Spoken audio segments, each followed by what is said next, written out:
Oh, hang on. Yeah, what are we calling this podcast? Was it over-underrated? Over-underrated. Sous-évalué. Överschätzt. Överunderskattad. Over-underrated. And welcome again to another episode of Over-underrated with Fran and Babs, and I am Fran, and I'm currently on holiday in a safari park, so please ignore any noises. This week we're discussing two bands from Leeds, Yorkshire, Alt J and Duels. One of those we think is overrated and the other is, of course, underrated. I won't spoil which is which, but please sit back, put on some decent headphones, enjoy. Over-underrated. Sous-évalué.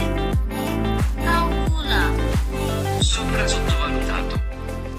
So welcome to the latest episode of Over-underrated with Babs and Fran. This week, the theme is Leeds that we've gone for. And there was plenty that we could have picked from, and I'm sure we'll get into it in the episode.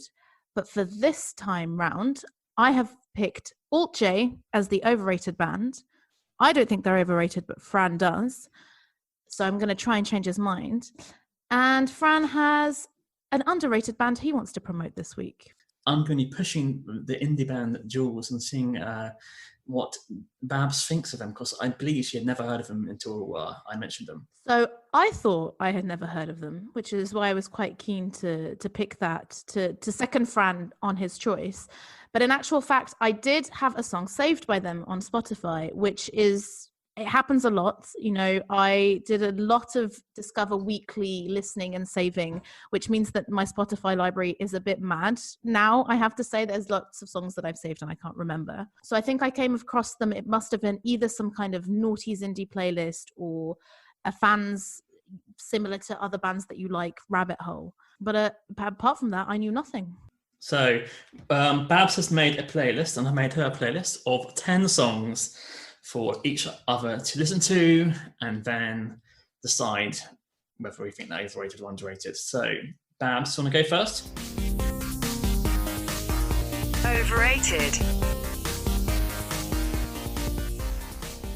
Fran thinks that Alt J is overrated, and I can understand that as a base position because they are extremely popular, and actually when researching them, they got big very quickly. So they formed at uni in 2007. I think they were together for most of the time there. Then left uni, moved to Cambridge, got signed in 2011, and then released their debut album, An Awesome Wave, in 2012. And yeah, it definitely feels like they were everywhere for a moment, right, Fran? Mm-hmm. Yeah, I mean, Alt J. You know when you first hear a song, you think, yeah, that won't go anywhere. And then 2 months later, every single person in that music store was going on about how great Alt J are, how different Alt J are, what a unique voice, what a unique sound. And you realise that you're the only person in the room. And then later on, you're the only person in the whole of the UK who seemingly does not like Alt J.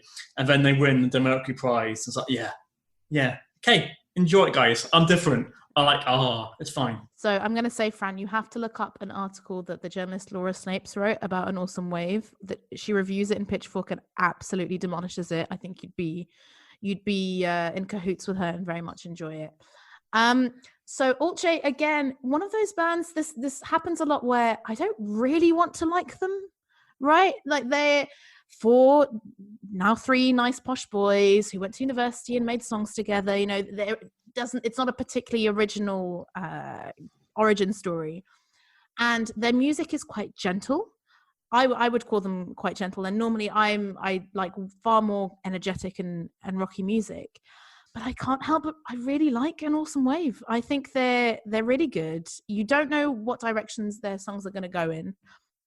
And with An Awesome Wave, I feel like it's one of those albums where on every listen, you like a different song. You know, you have your favorites. There's the big ones like Tessellate and Breeze Blocks. That's how I got into it. You know, they were everywhere. But I wasn't working in a music store, so maybe I wasn't as traumatized by Alt J as you, Fran. And yeah, I think it's an excellent album. And I was lucky to see them here in Belgium in 2013, the year after they released it. So I can agree with you that their follow-up albums aren't as good. The second one especially, I'm really not a fan. I like about one or two songs on there. Relaxer, the third one, I like about half of it.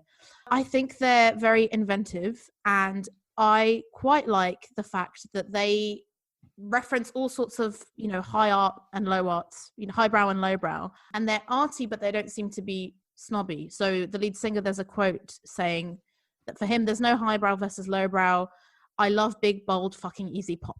And when they released their debut album, they actually released it on SoundCloud, and they'd written out kind of what each song was about. And it's quite easy with Orche to find their explanations for what their songs are about, which is quite nice. You know, it's not the whole like, oh, we're referencing this random artist, you know, from this obscure webpage, and you have to find it. No, they're quite open about it. And yeah, that's why, you know, you have Miley Cyrus and French writer Alfred de Musset in the same song. And I quite enjoy that. So when I was creating the playlist for you, obviously I did go for some of my favorites, but I did try and throw in a few curveballs there. So I threw in a remix, I threw in a French language version of a song, and I threw in a soundtrack song. So what was your overall view on first listen of that? Well, first, can I say that I did put down my notes. I cannot hear a word he's on about. And when I do, it's him talking about like numbers or like random phrases. He talks a lot about sex. Yeah. Does he? Oh, yeah. You need to go and read the lyrics more.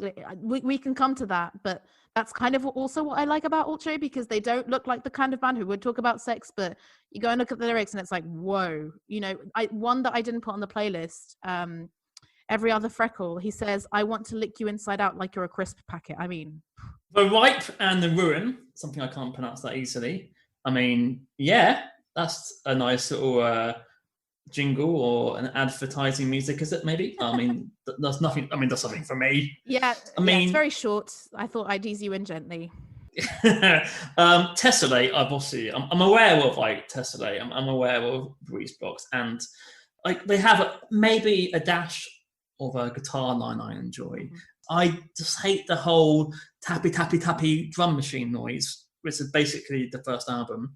His voice, obviously, yeah. I mean, the problem is, if you have a voice like that, it's going to really put off people. And it's like with Bob Dylan, at first, it's a bit, Bob Dylan's inner voice. But after a while, you get used to Bob Dylan's voice, and you can continue. After listening to hours of things of Orche, I have not been able to progress past his voice. So when he's not singing, I do listen a bit more. Yeah, there's some nice little touches of bass lines, and I can see that they've influenced, even Coldplay. I think Coldplay's album Ghosts and the song Magic, to me, sounds very Orche. It's very more groove. It's got that sort of like, that rhythmic sound with a touch of guitar lines going through it. But yeah, I mean, I've written on here, Breeze Block. It's them having fun with some sound boxes. Well done, guys. Tessellate has a decent bass line. So I'm being, you're finding the positives, yeah. But what do you think of the harmonies? Because I think for me, a big draw from Orche. So Joe Newman's voice doesn't annoy me. I quite like it. He clearly has range. But more than that, I really like the harmonies between him and the keyboardist Gus Unger. Difficult to say. Gus Unger Hamilton.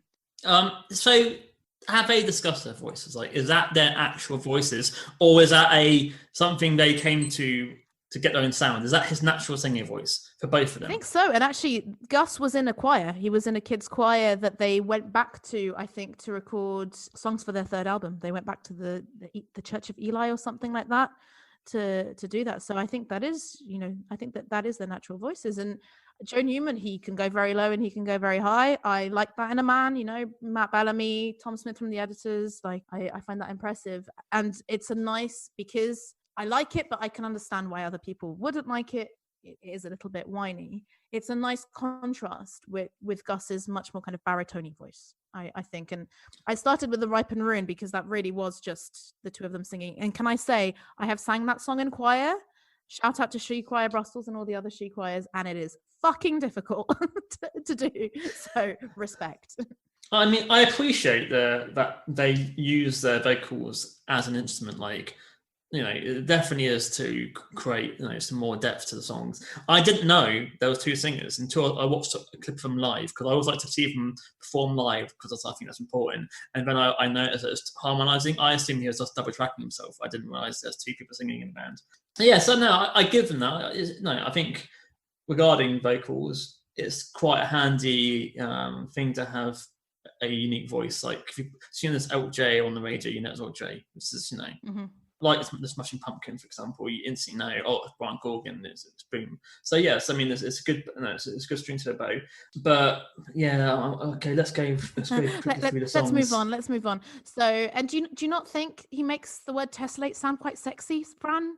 I think he does. I mean, I'm happy for you. I can't think of many words I get turned on by. That's the problem for me. Different strokes. Oh, what a shame. You need to make a list like the rest of us. Oh, here we go. Okay, so Hit Me Like That Snare. I think it sounds like them doing the song The Monster Mash. Oh, wow. The Really? organ. There was times in the we do the mash. His voice is similar to the guy from The Monster Mash. Is that what you heard? Am I alone? That is not what I heard, but I think I'm hearing it now. That's really funny. That's a really weird song. I like it, but again, I included it kind of deliberately because it's weird, and because actually it's about weird things. I don't know if you took a look at the lyrics for this one or any of the others, but basically it's about someone in a sex hotel, and it quite tongue-in-cheek references listening to a moon-shaped pool in the velvet cell, and stuff like that. I really love it because it's weird, and he speaks Japanese in the middle of it. There's a woman screaming. I guess it could be Freaky Monster Mash. Why not? I mean, I don't mind to say filthy as well. I mean, who knew? Dead Crush. I have it even written down. I've gone to free WW and then found out that the original version has the lead singer of Wolf Alice in it. Is that correct? Is that better than this is the French version? Yeah. This is I prefer the French version. I think it sounds a bit more nostalgic and longing, and I really like L'Homme Epaule's voice, so the French rapper who's doing it. And again, I included Dead Crush, Hit Me Like That Snare, and In Cold Blood from Relaxer, but the French version is from their remix album Reduxer, which I think takes it in quite a different direction. And yeah, that was my favorite song from it. 3WW, the number one, it leaves me a little bit cold. The French one, I like it. And I thought, given that you'd said that, you don't really pay attention to lyrics, maybe listening to someone singing in a language that you didn't understand would make you listen to the melody. It's interesting because I thought that is it L'Homme, I don't know how you pronounce it that well. I think so. It's L'Homme est pâle, because in French that means the man is pale. L'Homme est pâle. So yeah, L'Homme est pâle. Before I listened, I read the song title. I thought it's him singing in French. They got a similar tone. It wasn't that different from the original vocal. So I thought, oh, here we go, showing off again, bloody. And then Japanese, French. How dare he? So yeah, I mean, I'm not gonna lie. I don't feel like I'm a changed man. I'm sad to hear this, but I mean, given you really were reluctant when we first discussed doing Alt J, I'm not that surprised. Did you not even like the Tom Vec remix of Breeze Blocks that I gave you? Because that sounds more Tom Vec than anything else. And by the way, I did kind of include that so I could talk about how much I love Tom Vec. He is one of my favorite underrated artists. Well, I mean, let's save it for another time, guys. I've heard that song the most. I think was that one of the biggest hits. Was it Breeze Block? Yeah. So I mean, so that I didn't really need to listen to too carefully, because I will repeat, I was working in a music store when that album was played twice a day. That's why I gave you the remix. I gave you the remix because it's different, Fran. Over underrated. Sous-évalué. Überschätzt. Överunderskattad. Over underrated. Yeah, so I thought, hang on, I've not heard them live before, so I did do some further research and I listened to them play live, and I think they do sound better live. I think they're stripped down. The drums work better live, and I prefer the guitars live. So I actually prefer most of the live versions of the first album than on the original studio version. Mm-hmm. Maybe because they're not relying on all the loops and the samples, which in that YouTube thing. But you say loops and samples, but I think Tom Sonny Green, who is my favorite member of Alt J, the drummer, he is playing a drum kit, and it I don't think it's always an electric drum kit. His drum kit is a bit special, firstly because he doesn't have any cymbals, so he uses a tambourine and a cowbell instead. And also, interestingly, maybe, I don't know if this will change your mind on anything, but he's 80% deaf, Tom Sonny Green. He has this rare disorder called Alport disorder. The way he's managed to kind of perform live and everything else is because he got a deal with some fancy hearing aid providers. Is there no cymbals because he can't hear the high end? So I'm not sure why there is no cymbals, although I do remember reading that when they were rehearsing at Leeds Uni, very often they'd have limited access to rehearsal space, so they'd have to kind of rehearse quietly. And obviously the cymbals are quite loud and clangy. So yeah, that could be why. And I was very tempted actually. So Tom Sonny Green has a solo album called High Anxiety from 2016. I was tempted to include my favorite song from there, Vienna, on there, which is this very nice, chilled electronic tune. But I thought, no, that's cheating. I don't think Fran will like it if I include a side project. And I refuse to listen to any other song called Vienna if it's not Ultravox. I'm sorry. Well, do you know what? I fucking love Ultravox, and I had a boyfriend who lived in Vienna, and when I'd go and visit him, I would listen to that song pretty much every time before the plane landed to kind of get me in the mood. But this Vienna, very different Vienna, also a good one. Obviously, there's that famous YouTube clip of the guy spoofing them. This is why I've always assumed that they do use like loops and drum machines because of like how they create the sound in that video. Maybe I'm giving them bad credit, and maybe I assume they're recording the music with samples and loops because of that spoof video. I don't want to pretend that I'm technical enough to always know the difference, but my understanding was that no, he has got a drum kit, and that is mostly what they use. And I'm trying to remember now when they played live. So when they played live, they had Will, the fourth member there, and I think he did a lot of different things. I remember with the song Tarot that has that kind of weird guitar sound. He was kind of playing with a special thing. I don't know how to describe it, like some sort of wire thing on the guitar and stuff like that. But no, I think it is a real drum kit and a bunch of other bells and whistles for sure. But it is a real live drum kit as far as I'm aware. Okay, so ask me the question. What question? Do I think they're overrated? Hang on. I just want to quickly get your viewpoint on Hares on the Mountain. Did that say anything to you? Because I didn't know this until this podcast, but it's a traditional folk song. I had no idea. I thought it was an Alt J, an absolutely standard Alt J classic. And I really enjoyed it. And then it turns out they've just completely reinterpreted this folk song that a million other people have done. So, I mean, I would give it the same review as I gave the film it's from. Oh, yeah. You probably can't see, but I've written one word there, and that was non. No. Nothing. It gave me nothing. It was happening. I thought, is there going to be a chorus? Is there going to be a melody? Is there going to be something to hook me in? And that's the end. The end of the song. Just way too much atmosphere for you, was it? Hey, I love a bit of atmosphere, especially if it's by Joy Division. Boom. No, fair enough. When we were chatting before this record, I did say to you, watch their music videos because I think that adds a dimension. And as a film student, I thought you would appreciate them. And equally, as I said, it is worth checking out the lyrics. I mean, did you hear Fitz pleasure in your snatch? Fitz pleasure, broom-shaped pleasure, like that, Fran. I will ask you the question, but whatever the answer is, I think you have to go back and do the further research. So, do you think Alt J are overrated? Oh yes.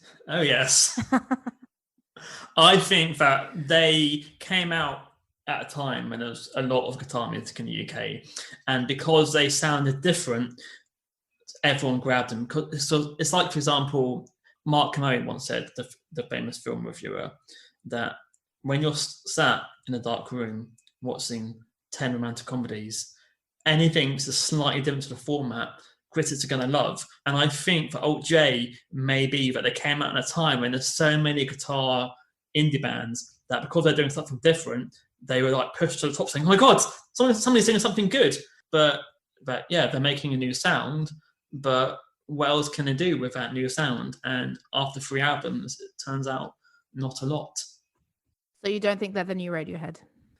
Hell no, because Radiohead had songs you could play on an acoustic guitar and sung by anybody and it'll still sound amazing.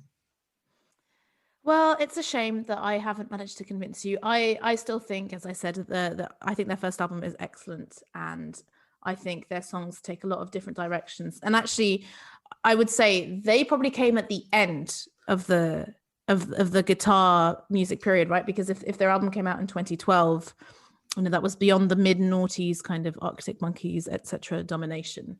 So I think maybe that's also why people latched onto them, because it wasn't just your straightforward, 4-person setup, bass guitar, and that's it. They use keyboards and a lot of other things.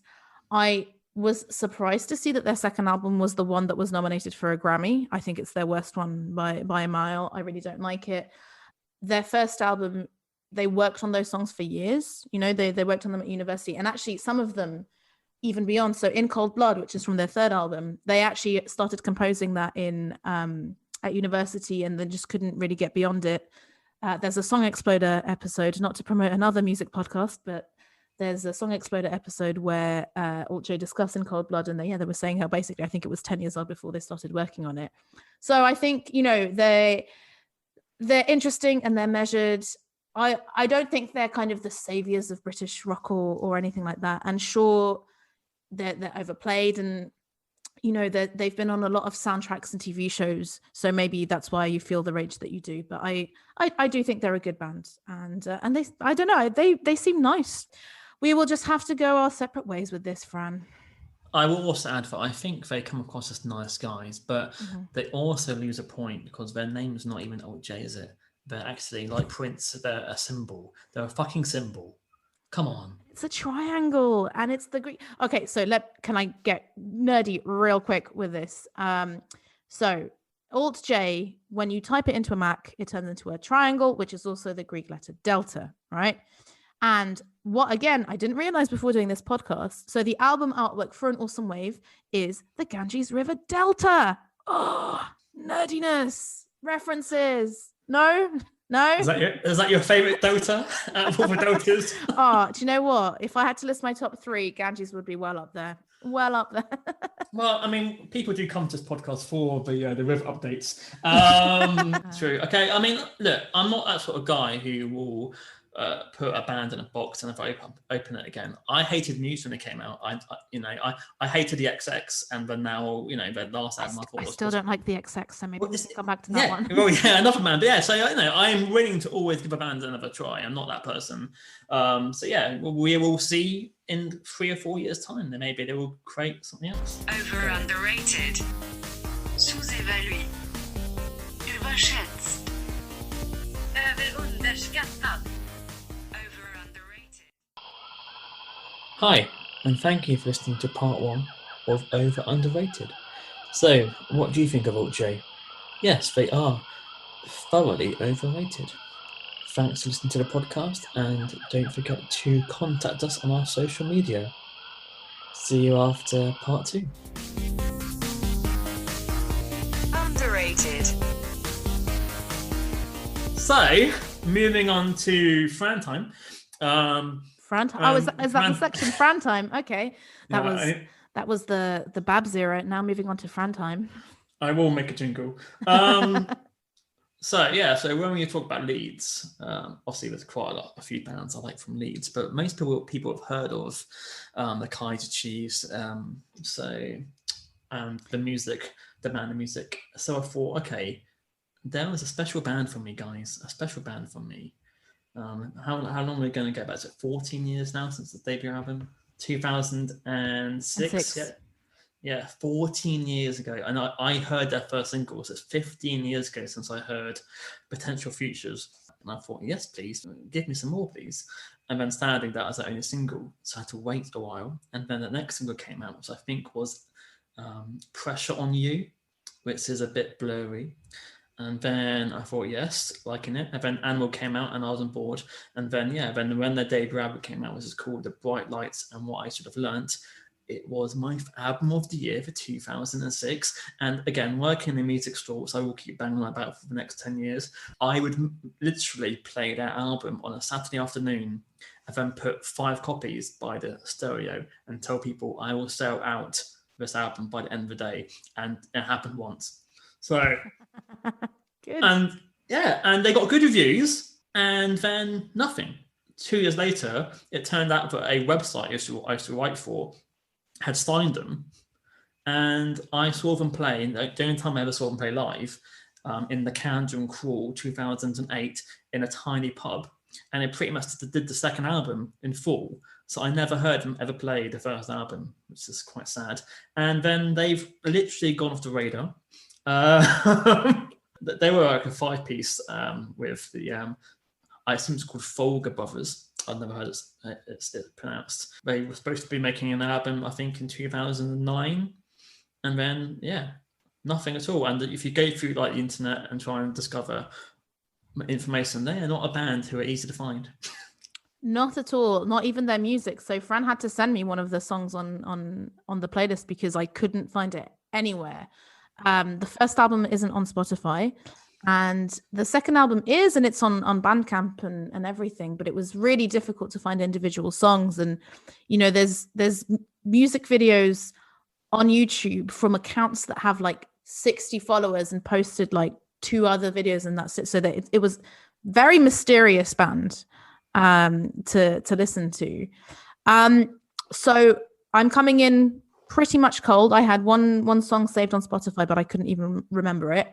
I really liked the second album, Fran, which was totally different to the first album.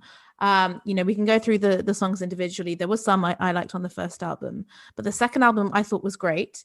I felt, listening to your playlist, which had songs from both albums, I felt that with every song that I was listening to a different band. That they sound so different song to song, which was really interesting. I really didn't know which direction they were going to go in. I found a Guardian review of their second album, which kind of talks a little bit about what you said. Says the Leeds band's debut sank without trace, so Duels have emerged with an even darker, almost Orwellian opus that bucks prevailing trends. Out go the debut's jauntier tunes in favour of krautrock repetition, totalitarian chants, cascading pianos, and a sense of peering fearlessly into the abyss. And I realised that's my kind of music. Totalitarian chants and krautrock vibes. And even, I then went back and listened to the second album alone because I enjoyed it so much. So definitely thank you for introducing me to it. But even if you go and listen to each album individually, each song sounds quite different. And almost all of their songs, there are unexpected transitions. I think in that way I can make the comparison with Alt J. They go in directions that you're not expecting, and vocals come in from nowhere. Suddenly there's a bass line that wasn't there. So I enjoyed it, especially because I had no idea which direction it was going in. But I was going to ask you about this mysterious third album, because Wikipedia says as of early 2009 Duels are writing and rehearsing their third full-length album. Where is it? They haven't sent me it themselves, so I assume it's not a thing. I kind of, back on MySpace, I was friend with the singer on MySpace, so I think by 2009 we'd moved on to Facebook, so I had lost track. So I have literally no idea of him or if any of them are still doing anything musical at all. I know they were in a band before Duels, but I don't think they've recorded anything. But I have just looked on Spotify, and I am staring at the first album, so I don't know if this is international. Not in Belgium. Belgium's not allowed, clearly, to have the first album. No. So when you sent me the playlist, I opened it in the browser, and I could see the songs were there, but they were, blacked out. And when I went into my Spotify app, I couldn't even see them. I could only see the 5 songs you'd put from the other album, and one of the songs from the album, which is on a compilation. So I had to go on YouTube to find the other songs, and the one that I couldn't find, you had to send to me. So this happens. I've seen this happen before where for ages Echoes by the Rapture wasn't on Spotify in Belgium, but when I went to Australia, for some reason it was there. Who knows? But yeah, and when their website still exists and there's a link to their Bandcamp, but you can only buy and stream their second album, not their first album. So, can you even find the CD anywhere? I didn't try to. I can check Bandcamp to see if you could buy the CD. But yeah, it really makes you realize that you're so used to having everything online. You're so used to someone kind of categorizing it and putting it on YouTube that you just presume that everything's going to be there, especially with YouTube Music now. But it doesn't seem to be the case. No, so on Bandcamp you can only buy the digital album. I'm looking at their Twitter now. They had their second to last tweet was in 2014, and it says John F. from Duels and Linz Wilson take their 9-room AV installation to Leeds in November. And I think I was reading somewhere about how they created a studio or something. So that's the second last tweet from 2014. And then in 2018, 4 years later, they've put a link to the Bandcamp to their Bandcamp with the album The Barbarians Move In, and it says released 10 years ago today, and that's it. Nothing else since then. They're not following anyone. An absolute mystery. So, have you actually managed to listen to many songs of the I listen. first Yeah, album?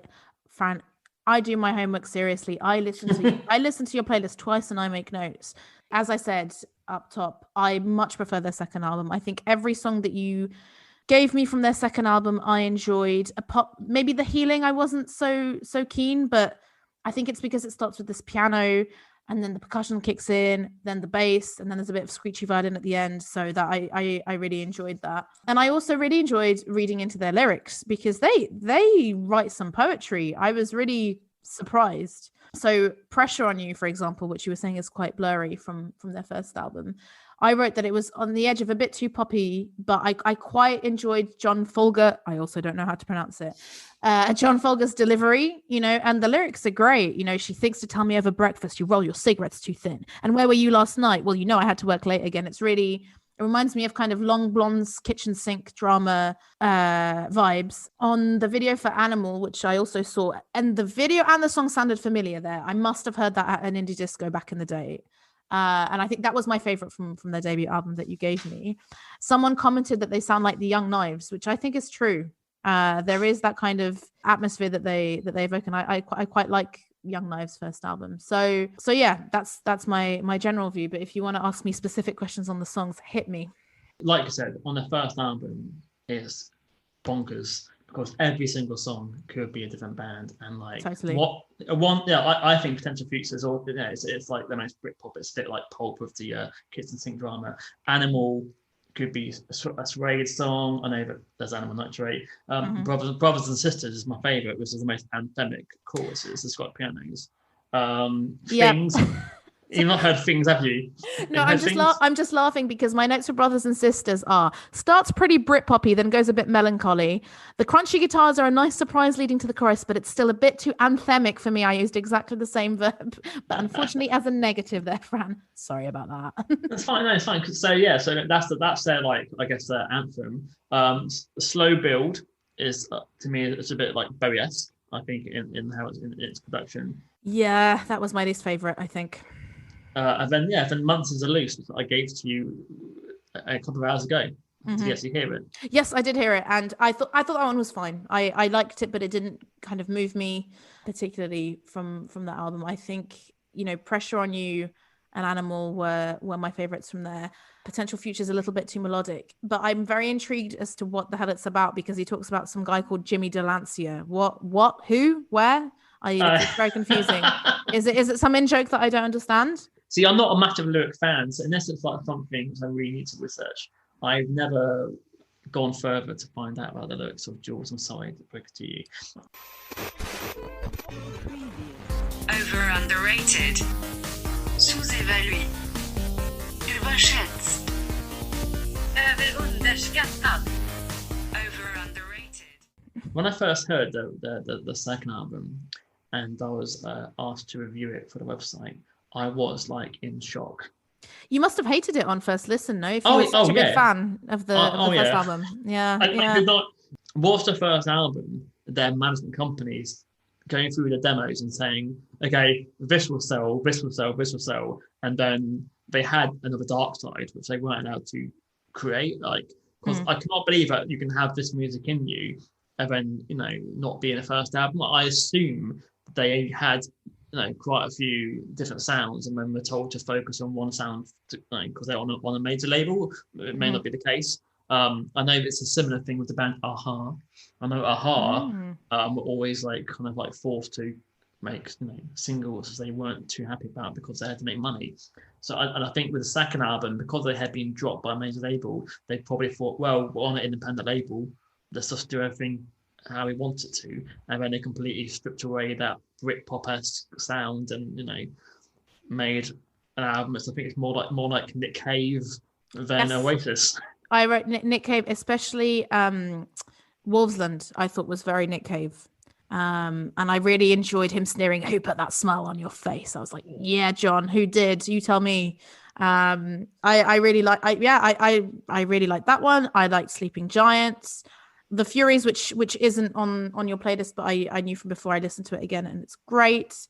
And what was the other one? Regeneration. Yeah, that one was a grower. I didn't like it the first time I listened to it, but on second listen I did. And I haven't listened to the first album, well, the songs I could find from the first album again, but the second album as a whole, I think it's a great listen. But I know the feeling when you have a band that you're really, really, really keen on, and if their second album is different to the first one that you love, you have a bit of a shock. I had that with the Subways. I think Young for Eternity is perfect.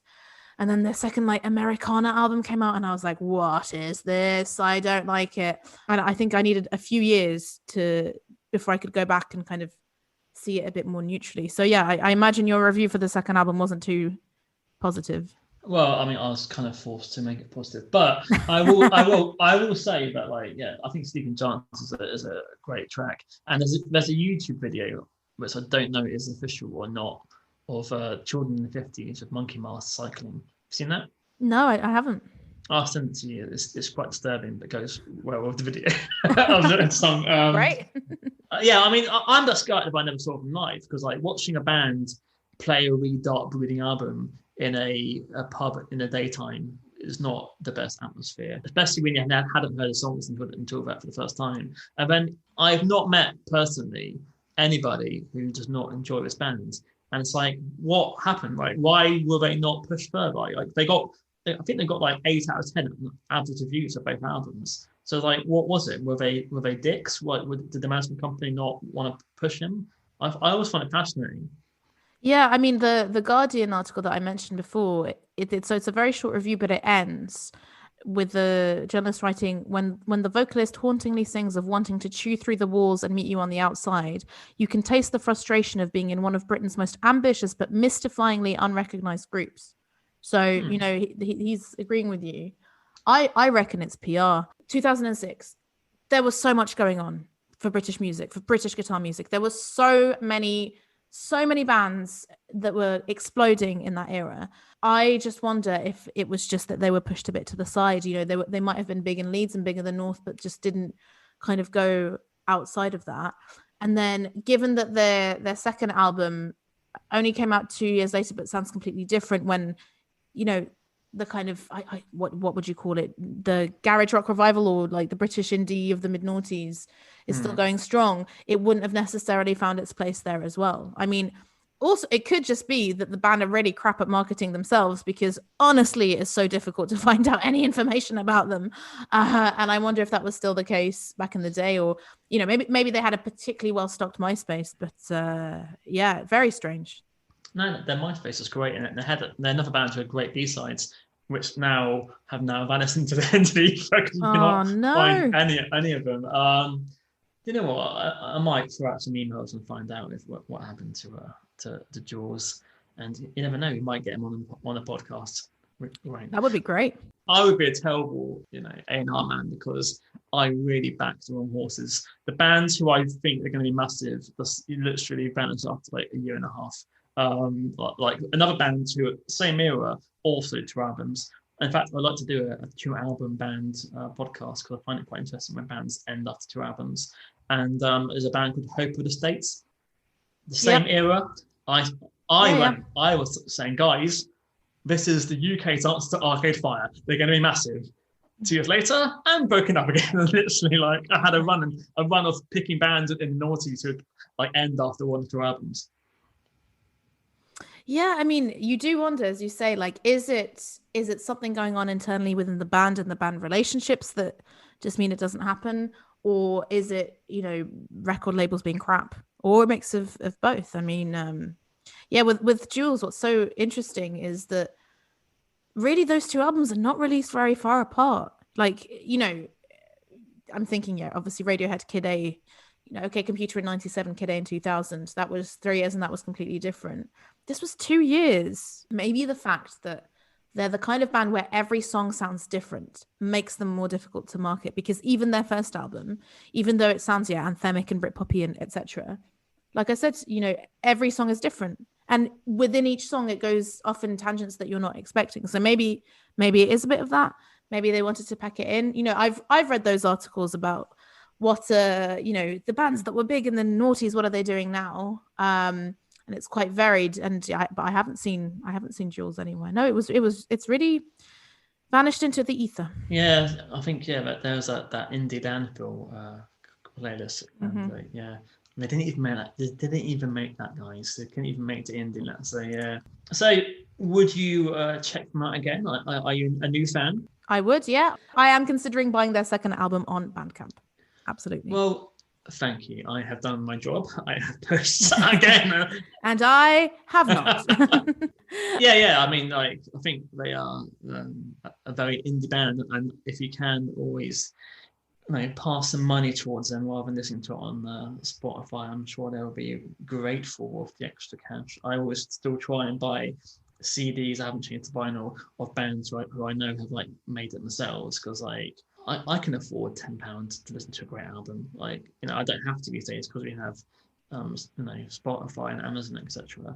But I think that if it's a band who have made it themselves, even if they've done it on their own label, I feel like I should probably give back. Yeah, I totally agree with you. I buy records when I can. I'm a CD gal. I've never been into vinyl, even though I think the world is slowly, grudgingly pushing me towards that direction, because now very often when bands release albums, they will release them physically only on vinyl and not CD anymore. Even though I have these lovely CD shelves that Fran can see behind me that I've just bought, and has already led to me buying a lot more CDs that I didn't have, because now I have the space for them. But yeah, if I can't, I always try to go on Bandcamp or to buy it digitally, because it's very strange to me how people just forget that musicians need to make money, and how paying whatever it is, $9.99 for Spotify obviously is not the same as buying several albums a month that go directly to artists. So yeah, guys, if you can afford to buy the music, do it. If not, share it. Shout out about the bands so that people who can afford it can. Otherwise, all of our favourite musicians will have to be retrained to work in IT. So, yeah.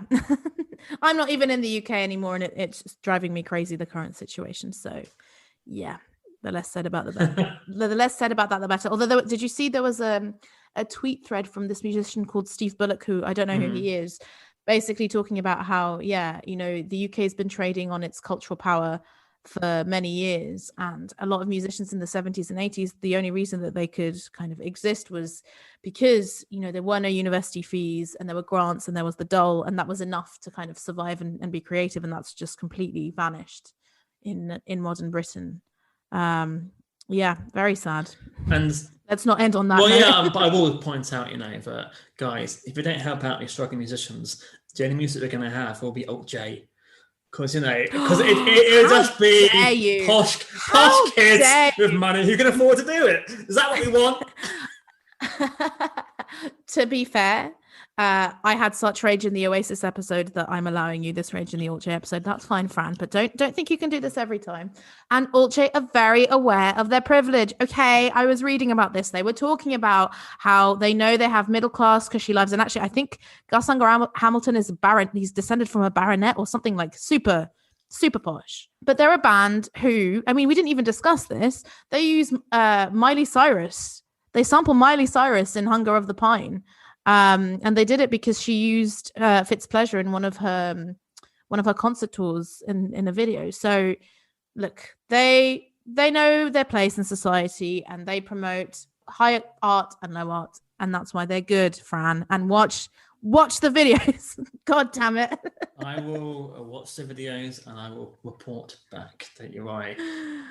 Thanks, guys, for listening. Sorry, Alt-J fans. I'm sure we'll agree on other music. Please check out our other episodes. And do you have anything to say about before you go? Thank you for introducing me to Duels. I enjoyed getting to know them and listening to their back catalogue. And to be honest, I want to finish by saying that there's a lot more Leeds bands that we could do. You know, we touched upon it, but there's Kaiser Chiefs, Gang of Four, The Music, Delta 5. My personal pick would be Pulled Apart by Horses, who for me are the best support band I've ever seen. They supported Blood Red Shoes, who are amazing and one of my favorite bands, but they absolutely smashed it out of the park. And they're from Leeds. So who knows? This might be part 1 of 2. And I will be promoting The Music. Anyway, thanks, music fans. Good night. Goodbye. See you.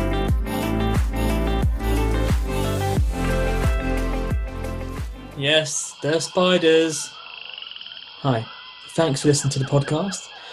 Again, if you can contact us on social media with any bands you feel are overrated or underrated, that would be perfect. And thanks so much for listening. We don't have any sponsors, we don't have any adverts, just have our voices. And those social media links are on email overunderatedmusicpod@gmail.com. On Instagram it's overunderatedmusicpod, and on Twitter it's OU Music Pod, and there's no Snapchat. Sorry.